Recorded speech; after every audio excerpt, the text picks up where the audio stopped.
teman-temannya. Untuk memulai pelajaran pada pagi hari ini, mari kita buka dengan melafazkan al-basmalah. Bismillahirrahmanirrahim.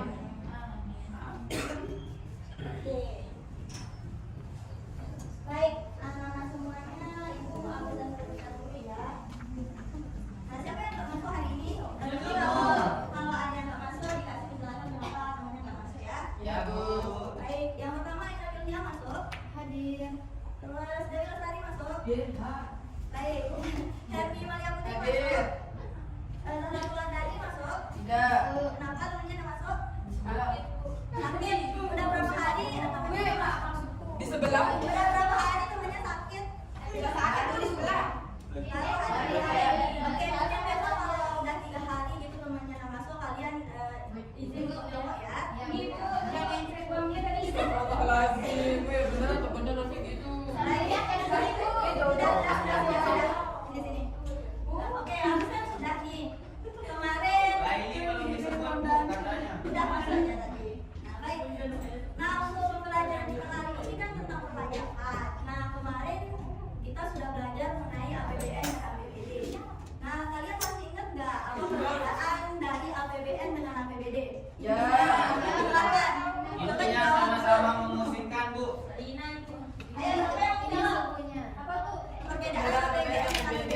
Perbedaan APBN dan APBD itu kalau APBN itu ruang lingkupnya lebih luas atau negara. Tetapi kalau APBD itu lebih khusus untuk daerah. Nah, terus kita beri tepuk tangan untuk temannya dong. Nah, jadi teman-teman, perbedaan APBN dan APBD merupakan sama-sama anggaran, pengeluaran dan belanja dari suatu negara ya. Tapi bedanya itu APBN itu anggaran, pengeluaran dan belanja negara. Kalau APBD itu dikhususkan untuk daerah seperti itu. Oke, kali ini kita akan membahas mengenai perpajakan.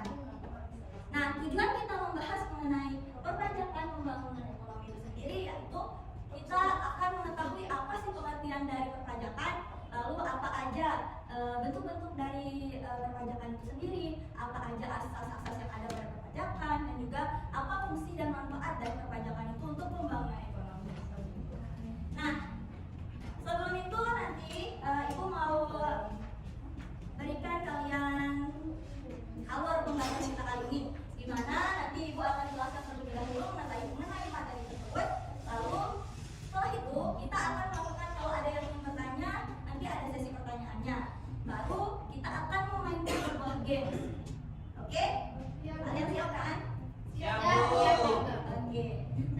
Lanjut, setelah itu nanti ada kesimpulan. Seperti itu, baru ada oleh-oleh buat kalian berjalan di rumah. Kirain makanan. Iya. Cepat ya. Oke, udah. Ayo kita belajar mengenai perpajakan dalam pembangunan ekonomi. Iya, Bu. Ibu aku tahu arti perpajakan, Bu. Sebentar ya, masih dilihat dulu. Nah, untuk menu pertama kita akan membahas mengenai pengertian perpajakan. Lalu setelah itu menu kedua kita akan belajar mengenai ciri-ciri perpajakan. Dan selanjutnya ada asas pemungutan pajak, lalu jenis pajak, serta peran dan fungsi pajak. Langsung kita ke menu yang pertama ya. Iya, Bu. Mari kita kerjakan.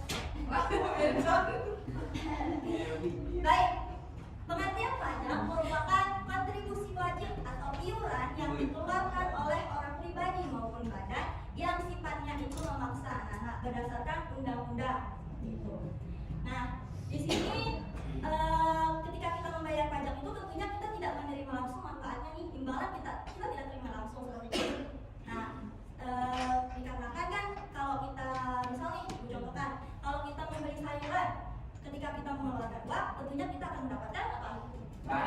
Benar. Tapi beda kalau pajak, tentunya kita akan mengeluarkan uang, tapi manfaatnya tidak kita terima langsung.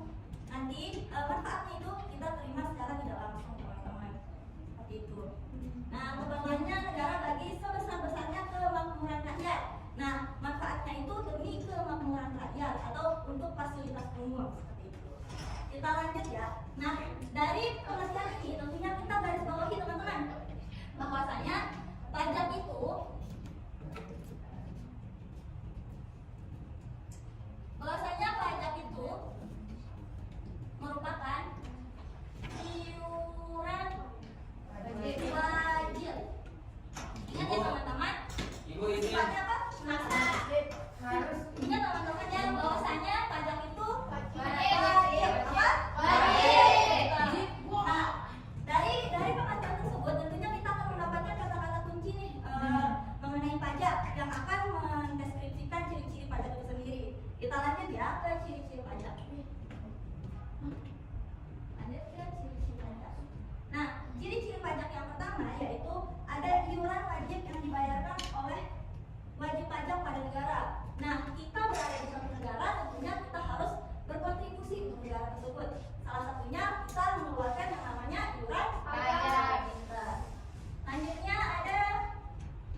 ya perpanjangan STNK kayak gitu. Nah, tapi manfaatnya itu tidak kita terima secara langsung. Contohnya jalan raya, jembatan, transportasi di bandara, itu semua merupakan fasilitas yang dibangun oleh pemerintah yang berasal dari pajak. Ya, benar. Nah, kita lanjut ya. Lanjut, di sini diberlakukan sesuai undang-undang. Nah, teman-teman semuanya, jangan takut bahwasanya pajak itu akan membebankan si wajib pajak. Dikarenakan pajak sudah diatur berdasarkan undang-undang agar tidak membebankan si wajib pajak tersebut. Jadi jangan takut ya. Jangan merasa kalau pajak itu menakutkan sekali. Selanjutnya ada dipergunakan untuk pengeluaran negara dan kepentingan umum. Nah, berdasarkan ciri-ciri ini, tentunya pajak itu merupakan sesuatu yang memang sangat-sangat penting untuk suatu negara, untuk kegiatan pembangunan di suatu negara, agar negara itu dapat berkembang dan juga maju di sana. Oke, kita lanjut ke pembahasan berikutnya ya, yaitu asas pemungutan pajak. Nah, asas pemungutan pajak itu yang pertama adalah asas equality.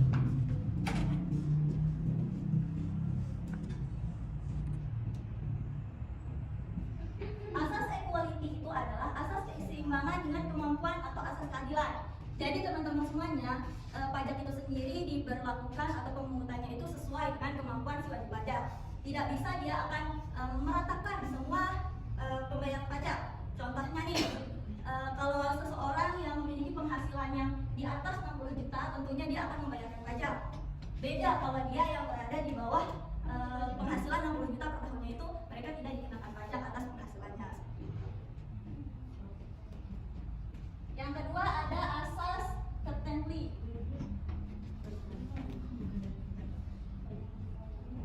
Asas certainty itu adalah asas kepastian hukum. Nah, seperti pengertian tadi bahwasanya pajak itu sendiri sudah diatur berdasarkan undang-undang, sudah diatur oleh pemerintah dan undang-undang. Jadi barang siapa yang melanggar pajak itu sendiri tentunya akan mendapatkan sanksi, anak-anak. Contohnya ada denda, ada penyegelan usaha, seperti itu ya. Lanjut, yang ketiga yaitu asas convenience of payment. Itu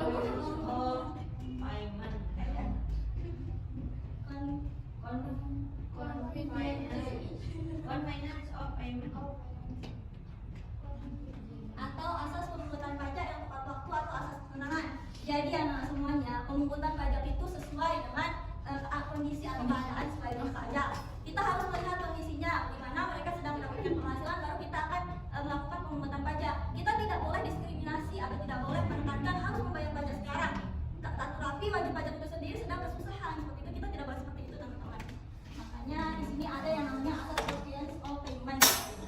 Selanjutnya ada yang keempat yaitu asas efisiensi.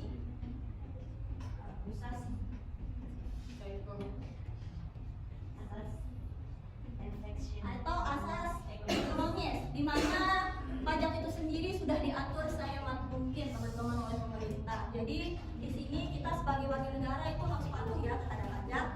Oke, selanjutnya kita lanjut ke materi berikutnya, yaitu jenis pajak. Oke, berdasarkan pemungutannya, teman-teman, pajak itu sendiri dibagi menjadi dua, yaitu ada pajak pusat dan pajak daerah. Ini kenapa kok pada diam semua nih? Kita ice breaking dulu gimana? Biar lebih semangat. Oke? Nah, Ibu punya peraturan. Nanti buat yang berada duduk di sini, nanti kalian kalau Ibu bilang satu, kalian gini temennya bilang, oh iya, kalau satu. Kalau dua, kalian gini tangannya baru bilang asik. Oke? Sama ya? Ayo Raden, Satu. Oi. Ini peraturannya gini. Kalau Ibu bilang satu, kalian gini temennya itu sebelah kanan bilang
Nah, di sini pajak berdasarkan pemungutannya itu dibagi jadi dua, ada pajak pusat dan pajak daerah. Nah, tentunya pajak pusat itu sendiri dipungut oleh pemerintah seperti itu, atau kita sebut sebagai DJP, yaitu Direktorat Jenderal Pajak. Nah, di mana bentuk-bentuk dari pajak pusat itu sendiri ada BPH. BPH merupakan pajak penghasilan. Pajak penghasilan itu diterima atas penghasilan yang diterima oleh seorang pegawai. Contohnya, ada seorang pegawai negeri atau pegawai swasta yang menerima penghasilan per bulannya kan. Nah, nanti setiap kantor atau bendaharanya tentu akan memberikan mereka formulir A2 seperti itu. Nah, nanti di sana sudah dicantumkan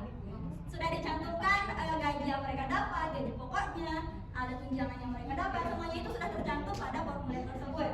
Nah, setelah itu nanti mereka akan melaporkan pendapatan mereka atau penghasilan mereka di aplikasi DJP online tentunya. Nah, mereka bisa mengisi secara pribadi maupun bisa melalui KPP atau kantor pelayanan pajak, teman-teman. Nah, seperti itu ya. Nah, selanjutnya di sini ada pajak pertambahan nilai. Pajak pertambahan nilai itu bisa kita sebut sebagai pajak konsumsi. Kenapa seperti itu? Karena kalau kalian ini kan suka sering ke kafe ya kan? Nah, kafe itu sendiri kan kita sedang mengkonsumsi suatu produk gitu kan? Nanti kita membayarkan sejumlah uang. Tentunya pembayaran tersebut sudah tercantum tarif pajak. Kita tentunya yang membayarnya sebagai konsumen. Nah, nanti pihak penjual atau pihak restoran tersebut yang akan mengenakan tarif pajak itu ke pemerintah. Selanjutnya ada pajak bumi dan bangunan. Nah, tentunya pajak bumi dan bangunan ini kan sudah nggak asing bagi kita semua. Karena pajak bumi dan bangunan ini sering sekali diingatkan oleh perangkat-perangkat desa agar para rakyatnya nih untuk melakukan pembayaran pajak. Pembayaran pajak bumi dan bangunan ini tentunya seperti bangunan rumah, tanah, sawah, perkebunan, itu harus mereka bayarkan setiap tahunnya. Nah, pembayarannya itu sesuai dengan jumlah luas tanah yang dimiliki, luas aset yang dimiliki ya teman-teman. Selanjutnya ada pajak atas pemanfaatan dokumen tertentu. Nah, kalian pasti agak asing tentang pajak ini ya, di mana materai itu teman-teman memiliki tarif pajak, di mana itu dikenakan atas pemanfaatan dokumen tertentu. Contohnya nih, ibu guru melakukan penandatanganan terhadap dokumen yang penting kan, terjadi suatu kesalahan atau kegiatan yang memang di luar dari kontrak tersebut, ibu akan melanjutkan ke pengadilan. Tentunya orang yang akan membayar pajak tersebut ibu yang menandatangani dokumen tersebut. Beda kalau kedua belah pihak melakukan penandatanganan terhadap dokumen tersebut, tentunya kedua belah pihak yang akan membayarkan pajak tersebut, teman-teman. Kita lanjut ya. Oke, kita lanjut ke pajak daerah. Nah, bentuk-bentuk pajak daerah itu ada yang mau mencontohkan? Pajak hiburan. Ya, bisa angkat tangannya? Coba. Ayo dong, semangat. Ayo. Saya Bu, Ayo semangat. itu pajak bumi dan bangunan, termasuk pajak daerah. Tadi kan pajak Ya, itu termasuk pajak pusat. Itu maksudnya pusat. Ya. Nah, pajak daerah itu seperti penggunaan suatu daerah atau misalkan nih, kalau kita melakukan kegiatan usaha seperti pembukaan hotel, pembukaan tempat hiburan, pembukaan restoran, tentunya kita berada di suatu daerah tertentu kan. Nanti pajak itu akan kita alokasikan ke pemerintah daerah tersebut, teman-teman. Guna pembangunannya seperti itu ya. Nah, kalau pajak reklame mungkin agak asing ya bagi kita. Jangan salah teman-teman, bahwasanya reklame yang ada di jalanan tersebut dikenakan tarif pajak seperti itu. Nah, kita lanjut ke pajak kendaraan bermotor. Seperti yang Ibu jelaskan tadi, bahwasanya pajak kendaraan bermotor itu sudah lumrah lah untuk kita semua kan. Dimana kita selalu membayarkan pajak motor setiap tahunnya. Nah, pembayaran pajak motor itu kita terima manfaatnya seperti menggunakan jalan raya setiap harinya seperti itu. Itu sesuai dengan tenggat tempo pembayaran kita semua kan beda-beda tentunya ya. Tergantung jenis motornya juga itu menjadi pembeda dari pembayarannya. Oke.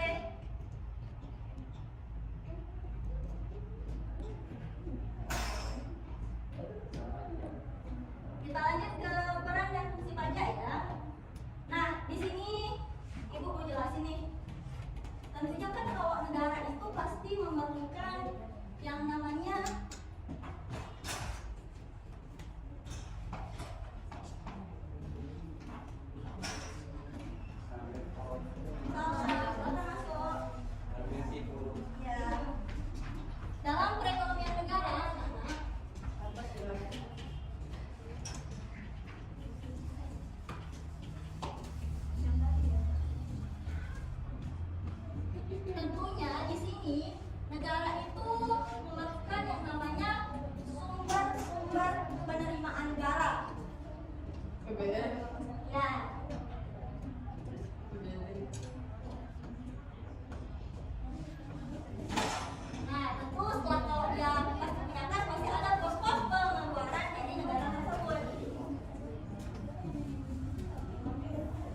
sakit, sekolah, benar, transportasi, dalam BPJS. jembatan. Itu semua merupakan salah satu manfaat dari pengenaan pajak, teman-teman. Nah, selanjutnya apalagi sih manfaat pajak itu sendiri?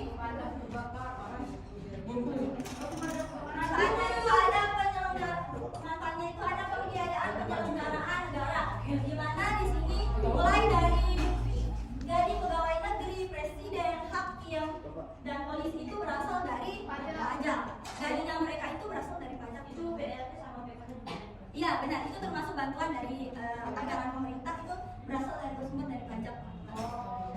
Lagu sosok polisi. Kalau gitu, nah kalau itu ya.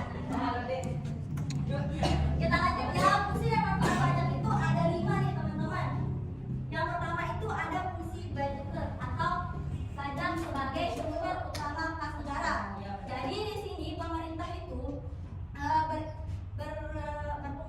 pemerintah itu di sini harus melihat kelancaran pembayaran pajak, teman-teman. Karena di mana kalau kas negara itu berkurang, kan setiap tahunnya pasti memiliki suatu kegiatan pembangunan. Nah, pembangunan itu memerlukan yang namanya dana. Maka dari itu pemerintah harus melihat kelancaran pajak untuk keberlangsungan pembangunan tersebut, teman-teman. Selanjutnya ada fungsi regulasi, yaitu pajak sebagai alat pengatur kegiatan ekonomi, di mana pajak itu merupakan sebagai pengatur kegiatan ekonomi. Contohnya, kalau pemerintah itu akan melakukan pemberian fasilitas agar para investor baik di dalam negeri maupun luar negeri akan menanamkan modal ke negara yang bersangkutan. Nah, maka dari itu pemerintah dapat memberikan insentif pajak terhadap para mereka yang investor yang ingin menanamkan modal di negara tersebut. Nah, itu kan termasuk menarik perhatian dari investor kan. Maka dari itu pemerintah ini berfungsi sebagai fungsi regulasinya. Selanjutnya ada fungsi stabilitas, itu sebagai sarana untuk menjaga stabilitas ekonomi. Nah, teman-teman semuanya, di sini kalau dia inflasi, teman-teman,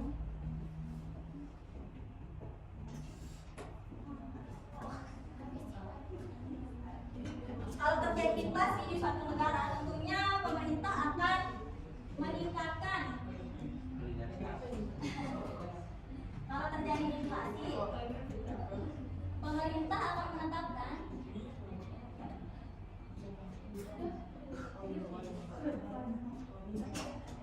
tarif pajak yang tinggi, teman-teman.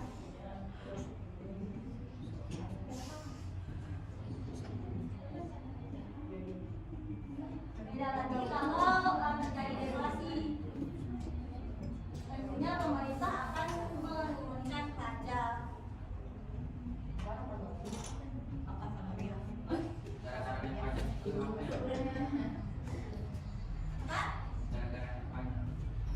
Kenaikan pajak itu sendiri membuat untuk kan setiap tahunnya pasti ada pembangunan yang baru kan. Tentunya anggaran pembangunan itu berasal akan terjadi kesenjangan antara tempat kota dan tempat desa. Itu harus kita lihat, tidak boleh adanya kesenjangan antara kota maupun desa seperti itu. Nah, pemerintah itu harus mengeluarkan pajak itu sendiri sesuai kebutuhan dari warganya seperti itu. Nah, kalau kota kan memang padat penduduk nih, maka dari itu mereka akan memperbanyak jalan-jalan yang seperti kan sekarang tol dibuat biar lebih memperbanyak jalan, mengurangi kemacetan seperti itu ya. Kalau desa itu harus dilihat dari masih bagus nggak sih jalannya. Kalau emang udah rusak, pemerintah seharusnya memberikan dana untuk pembangunan jalanan tersebut. Nah, dari pembangunan jalanan tersebut tentunya akan membuka yang namanya lapangan pekerjaan. Benar. Maka dari itu nanti kegiatan pembangunan tersebut kan akan meningkatkan tenaga kerja. Nah, tenaga kerja itu tentunya akan mendapatkan pendapatan atau upah. Nah, maka dari itu akan adanya pemerataan pendapatan, teman-teman. Selanjutnya ada fungsi alokasi, yaitu pajak sebagai sumber pembiayaan pembangunan. Nah, di sini pembangunan yang ada di negara tersebut tentunya berasal dari pajak yang disebutkan bahwasanya sebagai fungsi alokasi. Seperti misalnya ada pembangunan jembatan, tentunya itu berdasarkan fungsi alokasi. Nanti diberikan dana berasal dari pajak tersebut. Ingat ya, ini itu harus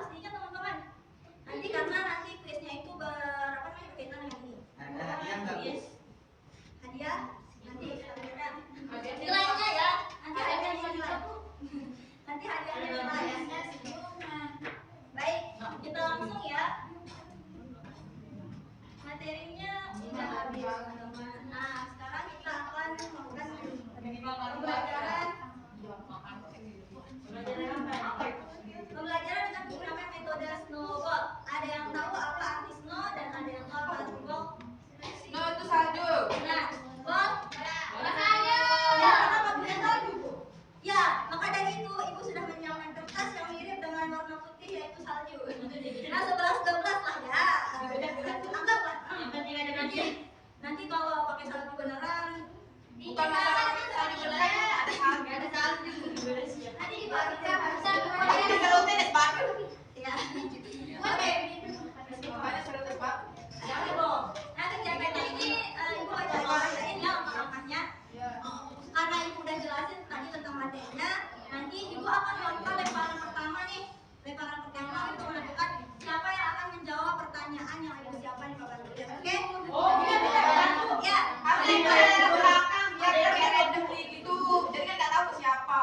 Ya nanti mereka kayak gini. Ya, tapi pasnya kalau di sini di sana kalau di sini atau di sini. Ayo semuanya bisa pindah ke sini ya. Iya. Ayo coba di sini mana? Oh, saya di paling belakang, Bu. Ayo nanti. Jangan lagi. Iya. Ya, sama di belakang. Kita lemparan ke belakang ke belakang. Ini ada kretarisnya siapa? Ibu bisa minta tolong untuk dituliskan soal-soalnya. Boleh. Nggak boleh, Bu. Bayar 5.000. Jangan belinci. Kemarin nih, ibu kalian kemarin ibu tidak ada yang mengikuti kegiatan relawan pajak. Ibu lah. Ya. Ibu lihat ada siswa-siswa yang mengikuti kegiatan relawan pajak. Ya, Ibu. Kalian bisa bagiin pengalamannya nggak tentang apa sih benefit yang kalian dapat dari kegiatan tersebut atau bisa memotivasi teman-temannya nih untuk Ya, mengikuti ayo lempar, Bu. Anissa juga. Iya, iya. Ibu dilempar, Bu. Iya. Kira-kira siapa nih? Lempar. Oke. Ayo, Tia Putri. Ayo, Kemarin jawab. apa sih pengalaman yang didapat dari kegiatan relawan pajak itu? Bisa diceritakan? Tentu tentunya di sana itu seru ya karena bisa kumpul sama yang apa namanya Yang tua. ya pegawainya dimana di situ pegawainya tuh seru banget kayak kakak sendiri sampai ketuanya pun seru banget dan di situ kita dikasih pajakan banyak banget dari pajakan yang dimana kita diajarin untuk penghasilan orang yang dimana di situ penarikan pajaknya itu sesuai dengan penghasilannya. Keren ya teman-teman. Beri tepuk tangan dong. Nah, jadi kegiatan-kegiatan seperti itu bisa kita lakukan ya untuk lebih mengenal apa sih ruang lingkup pajak itu sendiri, teman-teman. Bagaimana regulasi kegiatan pajak itu sendiri ya, teman. Ya, silakan ya. Banyaknya nih, Bu, beli. Nah, ibu akan baca ini sintak-sintak kegiatan games kita. Nah, nanti ibu akan memulai lemparan pertama. Tentunya siapa yang akan mengenai siswa yang mengenai bola ini tentunya akan memasangkan atau mencocokkan soal dengan jawaban yang ibu siapkan. Oke? Iya. Enggak lah, tinggal dicocokin aja. Gampang kan? Ya. Nanti. Oke, setelah itu kalau udah dijawab, nanti peserta yang menjawab pertanyaan tersebut yang akan melempar kembali bola ini, oke? Oh ya. Begitu bergulir seterusnya. Siap ya? Siap. Mungkin ada pertanyaan yang mau ditanyakan tentang materi yang ibu sampaikan tadi? Tidak kali ini pertanyaan itu. Dan maksudnya adakah Ibu. tulisan tentang Kan pajak itu yang ngeluarin masyarakat. ya? Terus digaji ke polisi atau semuanya. Gini. Kembali ke masyarakat. Regulasi pajak itu sendiri merupakan untuk kemakmuran masyarakat. Kamu nggak bayar motor aja beli bangunan. Berarti polisi itu digaji dari mana ya, Bu? Pajak tentunya. Tuh kan. Kan Tapi kamu menikmati infrastruktur juga kan pajak. Tapi Sahru juga pasti merasakan manfaat dari pembayaran pajak. Jalan. Apa itu? Contohnya, Sahru kan membayar pajak motor nih. Dan Apa sih yang dirasakan? Contoh. Oh, Apa sih yang dirasakan dari pembayaran pajak motor itu sendiri? nggak aman.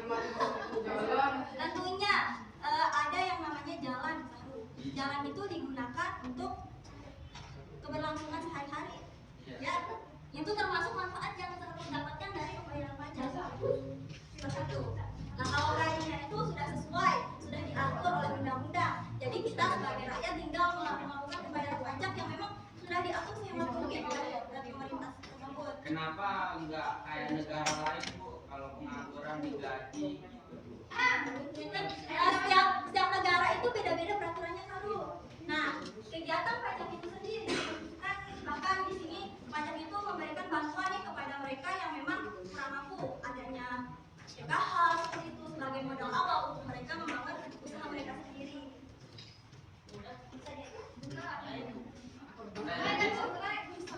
Kita mulai nih. Ya. Oke ya, Ibu akan melakukan lemparan pertama. Jadi siap-siap. Awas saja kalau yang ada yang membunyiin bola itu ya. Kalian harus langsung jawab. Oke? Mulai nih. Ya. Satu, hitung ya. Satu. Satu, dua, tiga. Oke? Iya. Ulang. Satu, dua, tiga. Iya. Ayo. Emang dua tunggu mana?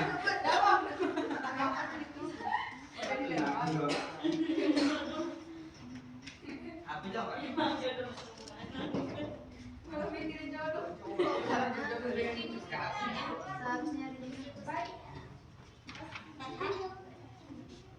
Nanti Samsul tinggal mencocokkan nih antara pertanyaan dan jawabannya tinggal digaris titik ya. Tapi ingat harus benar jawabannya biar nanti dapat poin di mata pelajaran Ibu, oke? Iya, Bu. Apa? Dua atau satu? Satu aja. Benar enggak, Bu? Nanti kita jawab bareng-bareng. Ayo mana boleh Bu? Oke. Ya, ayo. Ya, kita hitung ya bareng-bareng. Satu, dua, tiga. Ayo maju silakan. Adil. Ayo. Silakan maju. Ayo, beri tepuk tangan untuk teman-teman. Ya.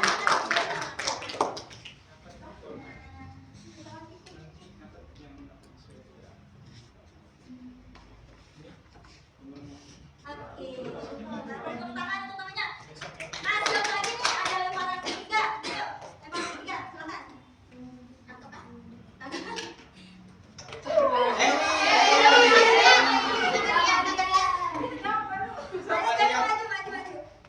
Jawab pertanyaannya.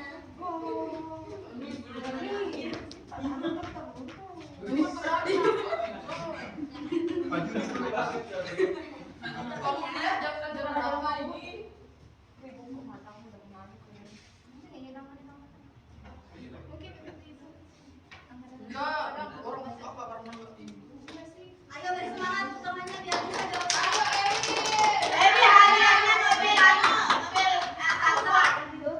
Oke, ayo Cembur. Mana dia yang kiri? Yang bawah sama yang ini. Ye, ditunggu mobil di rumah. Oke. Mobil.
pertama kita koreksi bareng-bareng ya. Ayo kita koreksi bareng-bareng. Langsung dah Bu dikoreksi saya. Oke. Yang pertama pajak sebagai sumber utama kas itu penyampaiannya benar apa benar? Woi, makasih, makasih. Itu pertama sebenarnya. Oh, jadinya. Lanjut, pajak sebagai alat yang mengatur kegiatan ekonomi. Pencocokannya distribusi, benar apa benar? Regulasi. Pintar. Nah, berarti itu salah satu siswa-siswa yang memperhatikan pajak sebagai salah satu menjaga stabilitas ekonomi. Pasangannya itu stabilitas benar? Makasih, makasih.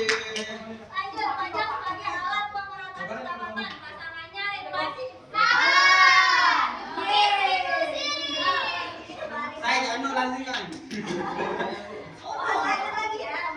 Selanjutnya pajak sebagai sumber pembiayaan pembangunan. Pasangannya alokasi, benar apa benar? Oke, baik tepuk tangan untuk tepuk tangan.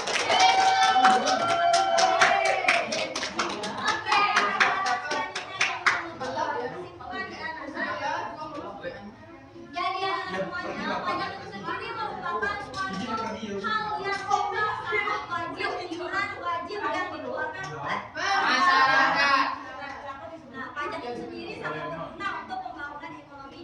dan gaji polisi. Ya, oke. Aku yang mungkin hanya itu untuk mengetahui. Nah, jangan lupa kalian untuk membahas mengenai soal. Nih, soal itu halaman 43. Kalian buka soal pada halaman 43. Soal bisa kalian jawab di rumah dan disimpan kita bahas kembali ya. Gitu. Dengar? Dengar. Oke. Nah, karena di sini pembelajaran kita sudah selesai. Ibu mau ingatkan lagi untuk minggu depan kita akan membahas mengenai perekonomian internasional. Kalian harus belajar lagi ya untuk Oke, Bu.